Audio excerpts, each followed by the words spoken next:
Russia advance అవుతానే ఉంది.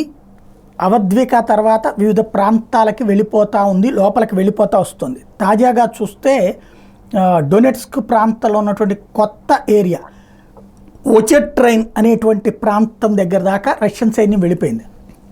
అంటే రోజు రష్యన్ సైన్యం ఫార్వర్డ్ అవుతుంది, ఉక్రెయిన్ సైన్యం బ్యాక్ స్టెప్ వేస్తూ ఉంది. ఇప్పుడు తాజాగా ఓ పక్కన ఉక్రెయిన్ జీతాలకు కూడా ఇవ్వలేని పరిస్థితుల్లో అమెరికా వాళ్ళు ఇచ్చిన డబ్బులు వాళ్ళ చేతికి అందితే అప్పుడు ఏమైనా జీతాలు ఇస్తున్నారు. కానీ యుద్ధంలో ప్రాణాలు కోల్పోయే పరిస్థితి వస్తూ ఉండటం, తక్కువ శిక్షణ ఉండటం, ఈ మధ్య నాటో దేశాలు ఇస్తున్నటువంటి కఠినమైన శిక్షణ వాళ్ళ వల్ల కాకపోవడం, దాంతో అనేక మంది ఉక్రెయిన్ సైన్యం రష్యా ఎదుట లొంగిపోతున్నారు. తాజాగా అలా పరిగెత్తుకుంటూ వచ్చి రష్యా సైన్యం ముందు లొంగిపోతున్నటువంటి వాళ్ళ విజువల్స్ని రష్యా సైన్యం రిలీజ్ చేసింది.